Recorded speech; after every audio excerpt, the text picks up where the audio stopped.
Momento de los peligros en la carta de los Colosenses, y vamos a leer en el capítulo 2, versículo 18 de la carta a los Colosenses, capítulo 2, versículo 18.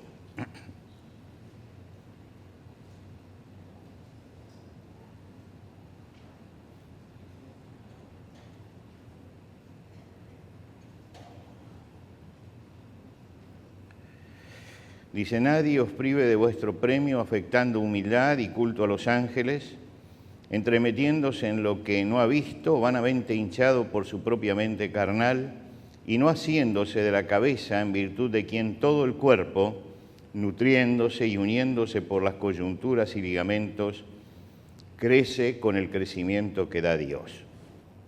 Pues si habéis muerto con Cristo en cuanto a los rudimentos del mundo, ¿por qué, como si vivieseis en el mundo, sometéis a preceptos tales como no manejes, ni gustes, ni aun toques, en conformidad a mandamientos y doctrinas de hombre, cosas que todas se destruyen con el uso? Tales cosas tienen, la verdad, cierta reputación de sabiduría, en culto voluntario, en humildad y en duro trato del cuerpo, pero no tienen valor alguno contra los apetitos de la carne.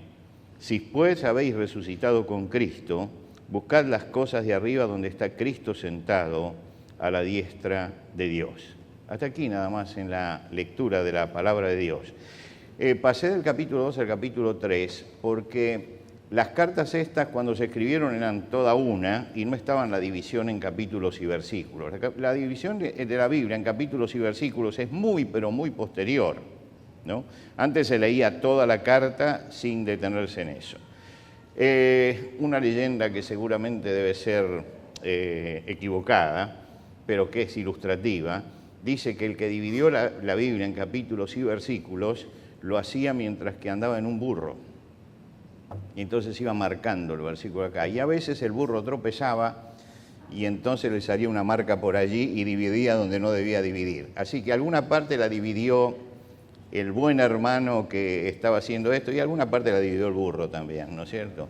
Y a veces para tomar el pensamiento uno tiene que pasar de un capítulo al otro. Hay una publicidad que yo no puedo ver en televisión y cuando aparece cambio inmediatamente y busco el tiempo para que termine, que es una publicidad de un señor que va manejando y mira su celular.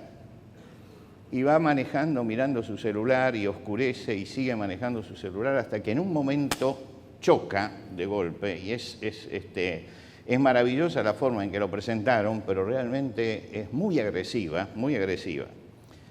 Y uno dice, ¿es necesario que alguien se tensione tanto mirando esta publicidad para decirle eso? ¿Es agradable este aviso? Y no es agradable, no es agradable. Como no es agradable cuando nos presentan a ese señor que fue atropellado por una moto y que está hablando desde la calle, o el otro, no son agradables, pero son necesarios porque está previniendo. Lamentablemente necesitamos a veces esos shocks para darnos cuenta de que hay peligro. Y todas estas publicidades que no agradan, porque no creo que ninguno, salvo que sea un masoquista, ¿no?, que se sienta bien viendo esto, un sádico, todas estas cosas son absolutamente necesarias. La palabra de Dios habla de cosas que no son agradables, pero que son necesarias y advierte, ¿para qué? Para evitar cosas que pueden suceder. El apóstol en la carta a los Colosenses les advierte de algunos peligros que podían afectar a la vida espiritual. La intromisión de filosofías huecas que no tenían sentido, de los que trataban de llevar las corrientes neojudaizantes, que trataban de llevarlos a ritos del judaísmo. Y finalmente, y es la última con la que nos vamos a detener hoy, la esclavitud del ascetismo. La esclavitud del ascetismo. ¿Qué es el ascetismo? El ascetismo es el que dice que la santidad se alcanza siguiendo preceptos. La santidad, la pureza de vida se alcanza siguiendo preceptos, sujetándonos a preceptos. Ahora, esto es tanto verdad como mentira. En primer lugar, es verdad, porque hay preceptos de Dios a los que tenemos que sujetarnos para vivir vidas nobles, santas, limpias. Son principios de Dios, son preceptos, leyes, normas dadas por Dios. Pero por el otro lado, de lo que está hablando aquí el apóstol Pablo, es de que los hombres suelen sumarle a lo que Dios ha mandado cosas que ellos mandan. Y entonces nos advierte de que un precepto, cuando viene de Dios, pues no tiene discusión. Pero cuando lo fabrican los hombres, que hacen manuales de cosas que se pueden hacer y de cosas que no se pueden hacer, entonces hay que tener mucho cuidado porque están imponiendo un ascetismo que no hace bien. Y usted dice, ¿cómo puede ser que haya gente que leyendo el Evangelio y siendo cristiana se ate a estos ascetismos? Es que hay algo en el corazón del hombre que es muy contradictorio. El hombre es muy contradictorio en todo, pero su corazón es muy contradictorio. Un famoso psicólogo del siglo XX, pensador y ensayista, Erich Fromm, escribe un libro que se llama El miedo a la libertad. Y yo creo que este es un libro que todos tendríamos que leer, El miedo a la libertad. El hombre declama que ama la libertad, pero en cualquier momento se la entrega al primero que pasa. Y se siente feliz entregando su libertad, porque ser libre es además tener que ser responsable. Y entonces es preferible que me den un manual de cómo debo vivir a que me diga viva correctamente y relaciónese con Dios. El ascetismo tiene seguidores porque hay miedo a la libertad. La descripción de la amenaza que hace aquí el apóstol es esta. ¿Por qué? Como si vivieseis en el mundo, os sometéis a preceptos tales como no manejes, no gustes, ni aun toques, en conformidad a mandamientos y doctrinas de hombres. Es claro, ¿eh? Cosas que todos se destruyen con el uso. Establecen principios, no toques esto, no gustes esto, no comas esto, no vayas a tal lugar. Y dicen, este es el único medio de alcanzar la plenitud espiritual y de tener victoria sobre el pecado y sobre el mal. ¿Dónde se origina esto de los preceptos? Yo creo que esto de los preceptos se originó en una mala comprensión del Antiguo Testamento, donde la ley ritual era muy importante y no lo distinguen de lo que es el mensaje de Jesucristo. En el Antiguo Testamento, Dios mandaba leyes muy fuertes, siempre con base teológica. Nunca hay que olvidarse que cuando Dios hablaba en tiempo de Moisés, estamos en un tiempo precientífico. Y entonces no se le podía explicar ciertas cosas a la gente. Entonces se le decía, miren, no coma camello, no coma carne de cerdo, no coma conejo, no coma liebre, no toquen un cuerpo muerto. ¿Por qué? Porque todo eso es inmundo. Ahora, nosotros sabemos bien por qué hoy, porque justamente la ciencia nos ha explicado, les trataban de hacer evitar a quienes estaban atravesando el desierto, trataban de que no comieran ciertas cosas, pero no se lo podía Dios explicar científicamente porque estamos en una época donde esto no estaba. Entonces Dios decía, esto es inmundo y el que lo come se contamina. Y la gente entonces no lo comía. Dios tuvo que dar así las leyes. Incluso hay leyes sanitarias. Yo me acuerdo que en uno de los institutos donde enseñaba, tenía que enseñar las leyes sanitarias, entre ellas las leyes de Deuteronomio. Y había leyes que para los alumnos eran muy divertidas, leer acerca de esas leyes, ¿no? Una de ellas es la ley que hay en Deuteronomio 23. En el libro de Deuteronomio se legisla para un pueblo que son cerca de 2 millones de personas que no están acostumbrados a la vida del desierto, que salieron de Egipto y están viviendo en el desierto. Ahora ustedes imagínense una multitud de 2 millones de personas vagando por el desierto. Y entonces la ley de Dios decía, y es interesante, la ley y la fundamentación que Dios da. La ley de Dios decía así. Ese pueblo, por supuesto, necesitaba leyes higiénicas, porque si no, hubieran sido aniquilados por alguna epidemia, por algún problema. Entonces la ley de Dios decía, en tu equipo, vas a llevar siempre una estaca de madera. Dice, para que cuando tengas que hacer tus necesidades, hagas un pozo con la estaca y luego que hayas terminado, tapes con tierra el excremento. Usted dice, ¿y Dios se ocupa de eso? Imagínense ustedes si 2 millones de personas en el desierto no tomaban esta medida sanitaria. ¿Qué hubiera pasado? Que estaban rodeados de una infección alrededor. Entonces Dios les dice, tienen que llevar una estaca y hacer esto así. Cuando uno enseña esto en el seminario, los discípulos, los chicos están siempre dando vueltas por otro lado. Pero la realidad es esta. Ahora, ¿cuál es el fundamento que da Dios para esto? Dios no le dice, miren, porque la fiebre amarilla, porque... No habla de todo esto. Dice, porque el Señor tu Dios anda entre ustedes en el campamento para protegerles y darle victoria sobre sus enemigos. Por tanto, el campamento de ustedes debe ser un lugar limpio. Es decir, le dio una base teológica, porque no podía darles una base científica. Todas estas leyes Dios las puso para que la salud del pueblo se pudiera mantener. A veces nosotros leemos estos libros y los leemos con la mentalidad nuestra del siglo XX, pero tenemos que leerlo en el contexto de lo que estaba. Entonces Dios daba una cantidad, establecía alimentos puros e impuros. Ahora, algunos, cuando surge la fe cristiana, pretendieron traer preceptos también dentro de la fe cristiana. Y querían también que los cristianos dijeran que había alimentos puros e impuros, que tenían que rehuir el contacto con personas impuras, que no tenían que acercarse a gente que no cumplía con ciertos preceptos, que tenían que abstenerse del vino, que tenían que abstenerse del aceite. Estoy hablando de historia, ¿eh? Se tenían que abstener del vino, se tenían que abstener del aceite y en algunos casos se tenían que abstener de la carne, lo que quiere decir que los vegetarianos no son ninguna novedad, ya en aquel momento querían poner eso. Cuando yo termine hoy el sermón y me paren en la puerta para saludar, alguno me va a preguntar, seguramente, ¿y un cristiano puede ser vegetariano? Me anticipo a la pregunta que me va a hacer usted en la puerta.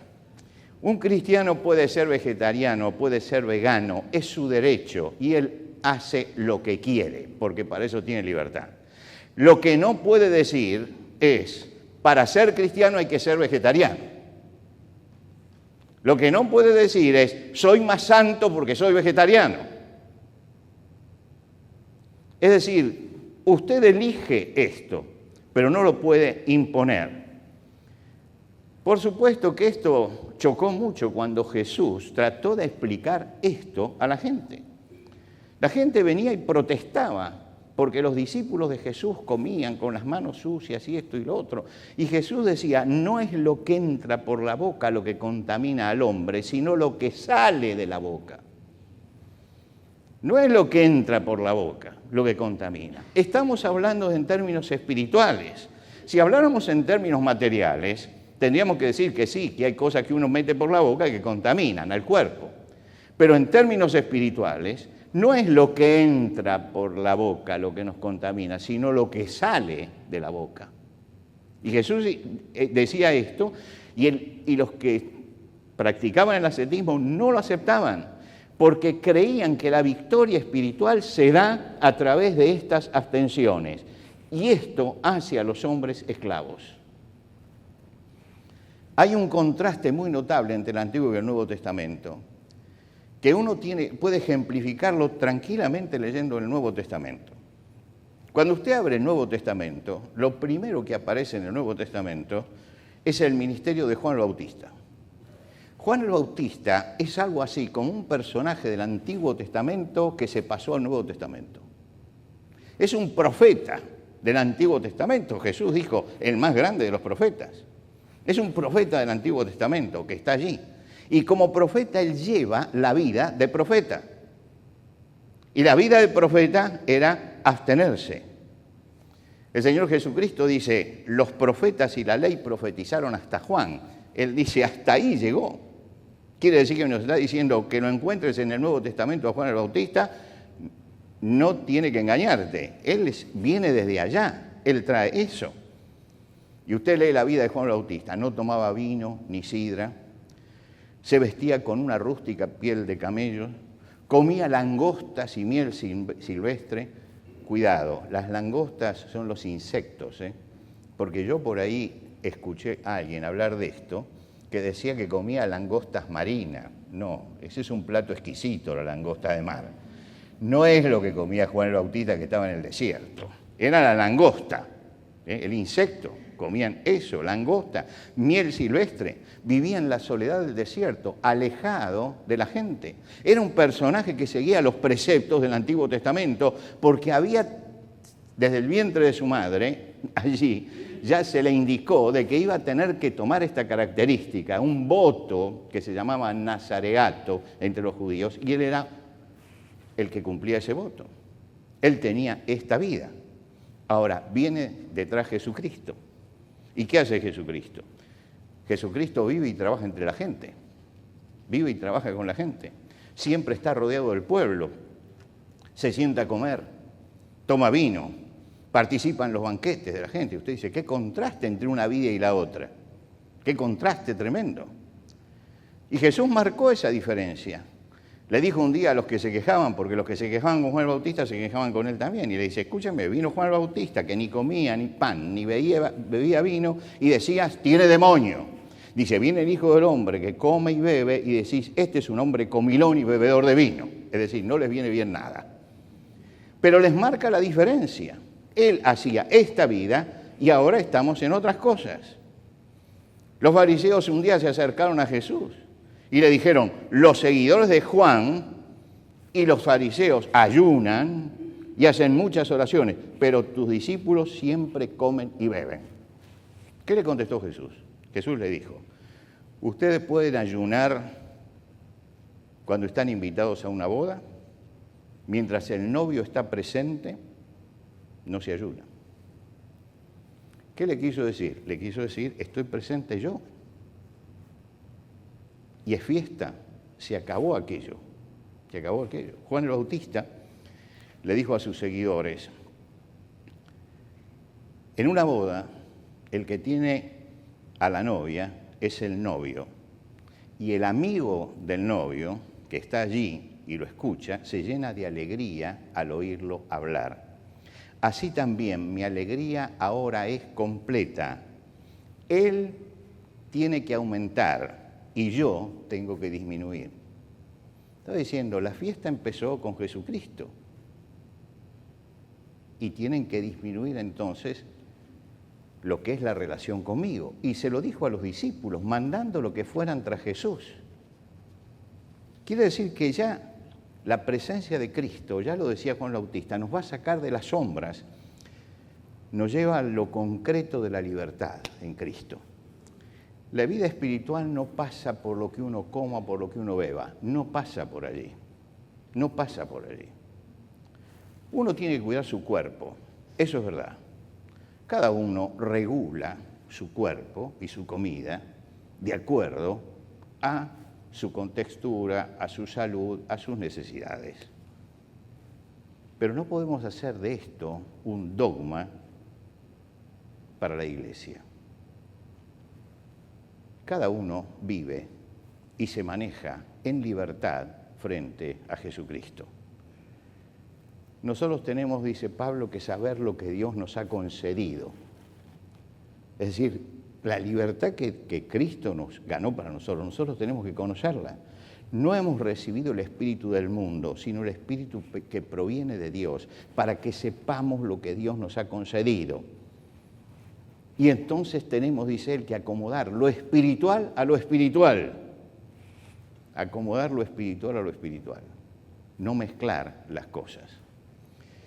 Los colosenses estaban influenciados por mandamientos de hombres que se habían metido, cosas que los hombres habían agregado y que no había enseñado Jesucristo.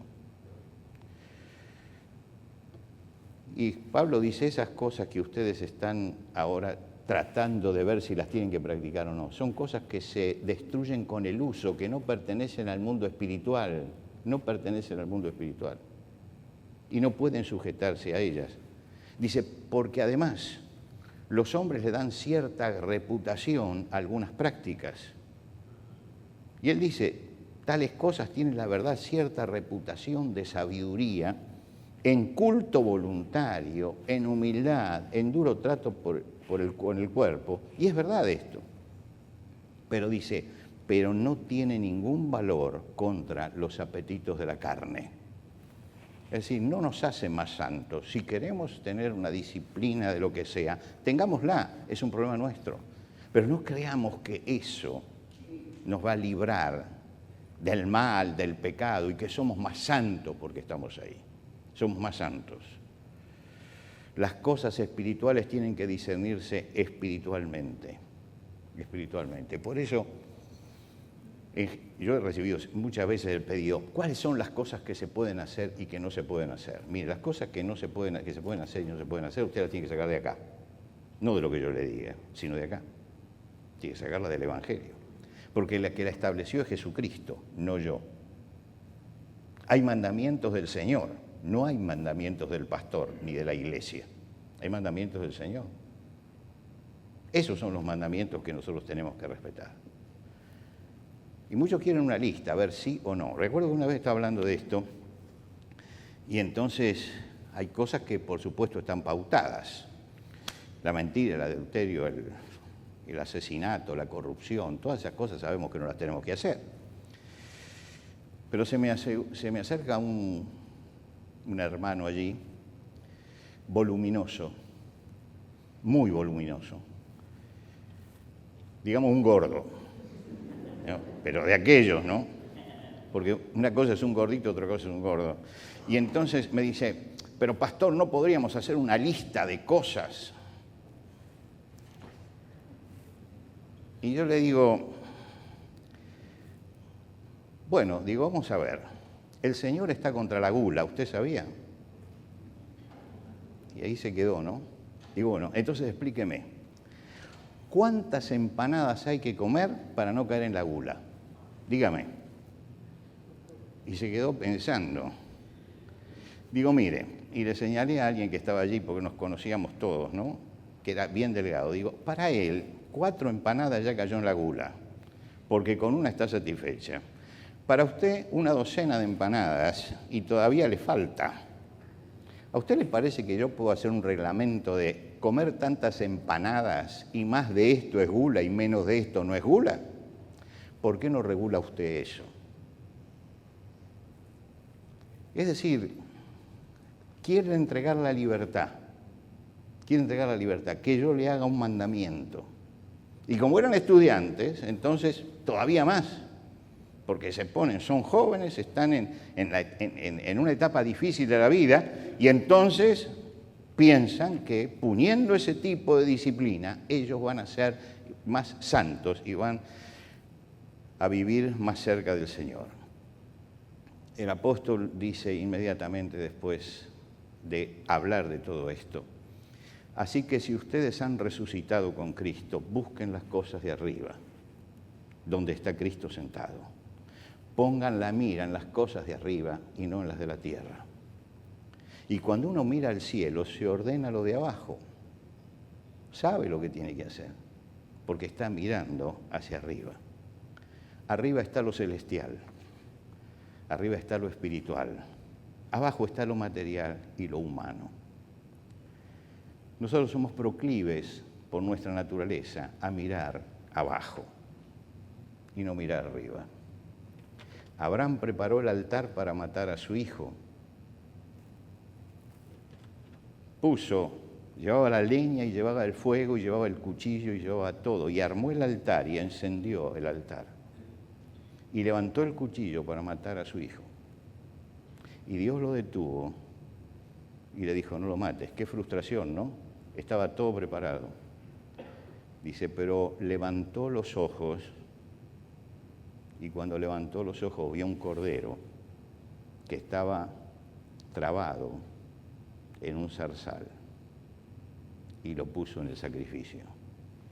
Levantó los ojos y cuando levantó los ojos encontró la respuesta para lo que él iba a hacer ese día. Necesitaba levantar los ojos. Cruza el Jordán todo el pueblo de Israel y está frente a la ciudad de Jericó. La ciudad de Jericó es la ciudad fortificada más grande de la llanura cananea, la más corrompida también. Él tiene que luchar contra esa ciudad y prepara al pueblo porque al otro día van a ir contra esa ciudad. Y yo me lo imagino porque dice que estaba solo Josué, el que tenía que dirigir todo. Y yo me lo imagino en esa noche terrible, al otro día iba a ser la batalla. Era la primera vez que él iba a comandar sin Moisés al lado que lo apoyara. Ahora toda la responsabilidad estaba sobre él y está allí meditando y de repente alza los ojos y dice, vio un varón con una espada desenvainada y entonces entró en tensión y le dijo, perdón, ¿eres de los nuestros o eres de lo contrario? Porque dijo, si no, acá yo estoy perdido. Y el varón le dice, no soy ni de ustedes ni de los contrarios. Soy del ejército del Señor. Vengo como jefe para estar al lado tuyo. Y él vio allí el poder de Dios que lo estaba sosteniendo en ese momento, crucial para él frente a la batalla. Dios le estaba diciendo, no vas a luchar solo. Qué importante que es levantar los ojos, ¿no? Y mirar lo eterno, qué importante. Los magos de Oriente llegaron hasta Jesús porque miraban al cielo. Si no hubieran mirado al cielo, nunca hubieran visto la estrella y nunca hubieran llegado. Porque se llega mirando hacia arriba.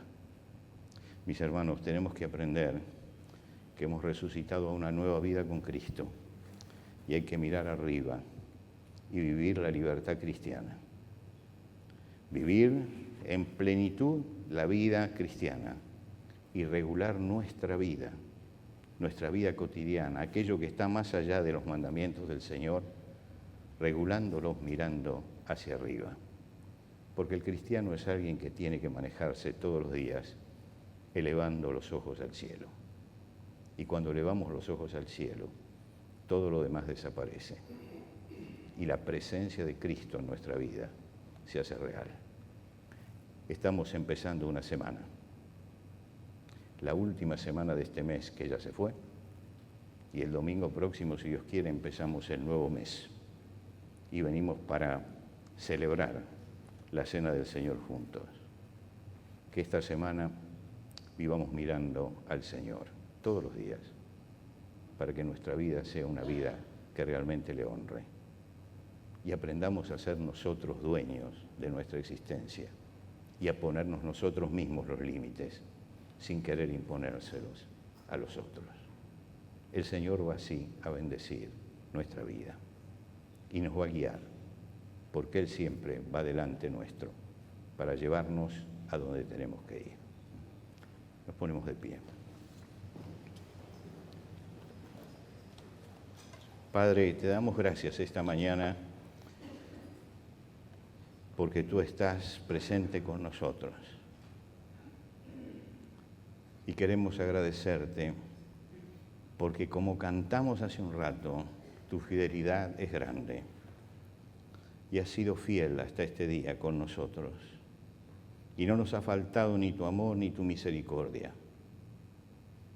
Y cuando llegamos hasta aquí y nos reunimos como pueblo tuyo en tu casa, levantamos los ojos al cielo y comprendemos tantas cosas.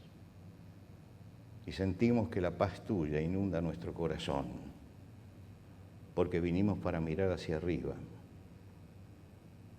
Y Señor, quisiéramos que la paz tuya, esa que nos estás dando en este momento, la podamos disfrutar durante toda la semana. Y que recordemos que tenemos que estar en el frente de batalla, en la lucha cotidiana, pero que siempre, sea cual sea la situación, tenemos que elevar los ojos hacia el cielo y saber que allí está quien nos sostiene y quien dirige realmente nuestra vida. Señor, recibe nuestra adoración esta mañana en el nombre de Cristo Jesús. Amén.